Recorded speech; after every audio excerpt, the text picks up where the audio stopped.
আসসালামু আলাইকুম রহমতুল্লাহি ওবরাকাতুহ। প্রিয় ভিউয়ার্স, আপনারা প্রত্যেকে আসাম মায়ং তান্ত্রিক চ্যানেলে স্বাগতম জানাই। আর আপনারা প্রত্যেকেই ইংরাজি নববর্ষের আন্তরিক শুভেচ্ছা জানালাম। বন্ধুগণ, আশা করি আপনারা সবাই ভালো আছেন। আপনাদের দোয়া ও আশীর্বাদে আমিও ভালো আছি। আজকে আবারই আপনাদের জন্য একটি ভিডিও নিয়ে আসলাম। আর ভিডিও থেকে একটি খাস তাবিজ নিয়ে আসলাম।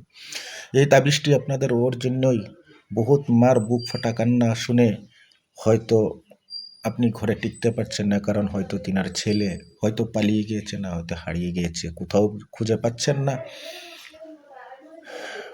নিউজ চ্যানেল, পত্রিকায়, বিভিন্ন পোর্টালে আপনারা নিউজ দিয়েছেন, কিন্তু কোথাও পাওয়া যাচ্ছে না।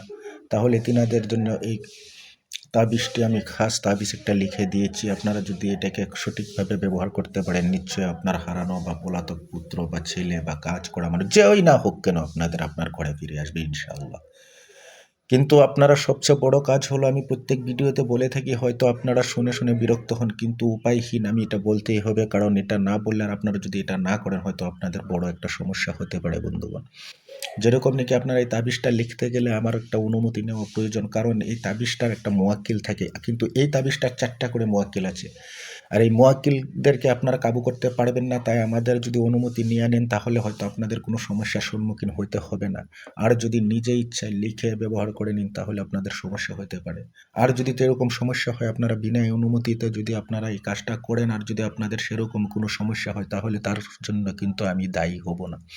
আর যদি আপনারা আমার ইজাজত নিয়ে কাজ করেন তাহলে আপনাদের একটা চুলও কেউ বাঁকা করতে পারবে না, সেটার জিম্মাদারি আমি নিয়ে নেব, সেটার দায়ী আমি হব।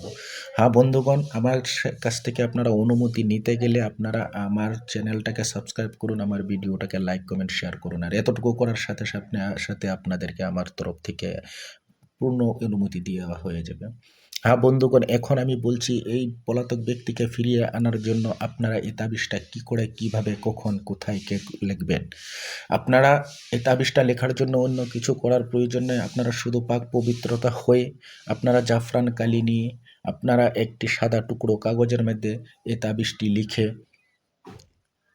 অল্প আতর গোলাপ ছড়িয়ে এই তাবিজটিকে আপনারা কি করবেন, একটা জায়গায় যাবেন, যে এরম একটা গাছ খুঁজে বের করবেন, যে গাছে নাকি অন্য গাছের কোনো ছায়া পড়ে না। হয়তো দেখবেন রাস্তার মাঝখানে আছে, আশেপাশে কোনো রাস্তা নেই বা ফাঁকা জায়গা আছে, ওইখানে একটা গাছ আছে, আর ওর সাথে আশেপাশে কোনো গাছ নেই।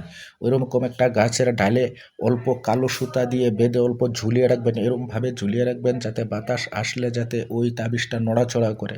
আর যদি ওই তাবিজটা নড়াচড়া যেরকম করবে, ও পাগল হয়ে ছুটে আসবে। ওকে যদি কেউ আটকিয়েও রাখে কিবা না কিবা প্রকারে, ও কোনো না কোনো একটা বিকল্প রাস্তা বের করে ও আপনাদের কাছে চলে আসবে, আপনার বাড়ির মায়ের কোলে চলে আসবে। তাহলে আপনারা নিশ্চয়ই এই কাজটা আমি যেরকম বলছি সেরকম করবেন, আর এর থেকে আপনারা নিশ্চয়ই লাভান্বিত হওয়ার চেষ্টা করবেন। আর বন্ধুগণ, এই ভিডিওটা একটা শেয়ার করবেন।